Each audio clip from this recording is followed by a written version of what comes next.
আসসালামু আলাইকুম চলে আসলাম আর কি নতুন ধামাকা ভিডিও নিয়ে সোনি আফতার রিমা এত নাটক বাজ মহিলা অনেক নাটক জানে সব নাটকের ভিতরে এই সোনি আফতার রিমা নাকি দাদি মারা গেছে ও দাদির জন্য কিভাবে কান্না করে আপনারা দেখেন ইউটিউবে আইসা ওর কান্না করে দেখাইতে হবে কত বড় নাটক বাজ মহিলা নাটক জানি অনেক বাইরে যখন বিদেশ আইসা বলবো পিঠ হাতাইয়া বাইরে বুঝাই দিছে যা চিন্তা করিস না আমরা বউ দেখা রাখবো।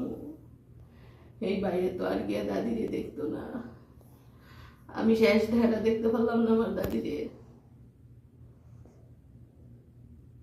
আসার সময় আমি আমার দাদির কাছে বইলাইছি, বুয়ে বুয়ে গো আমি যাই আমার লেগে দোয়া করেন। আমার বুয়ে কই যা বালবালাসির যাইস, হুশ করে যাইস, আমার কই হুশ করে যাইস। এই বুয়েরে তো আমি গিয়ার দেখতাম না। আল্লাহ তুমি কি করলা, কেরে তুমি দুনিয়াতে আমার দাদিরে নিলাগা।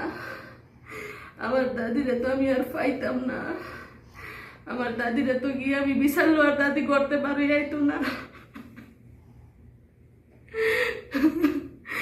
আমি যদি গিয়ে আমার দাদিরে কই বুয়ে আমি কই, আমার দাদি তো আর আইতো না করতে পারি গো।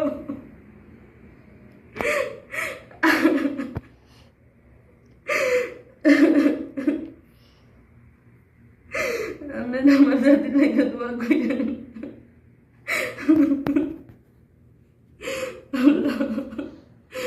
আমার দাদারে দেখি না,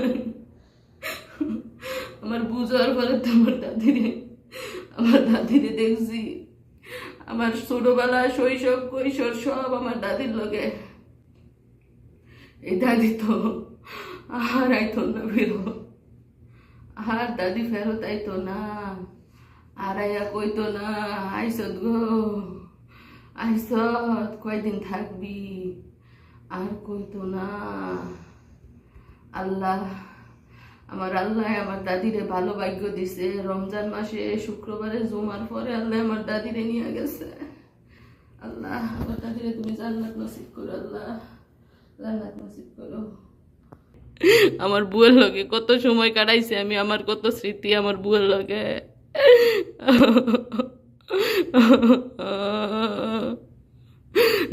তুমি একটা নাতিন জামাই।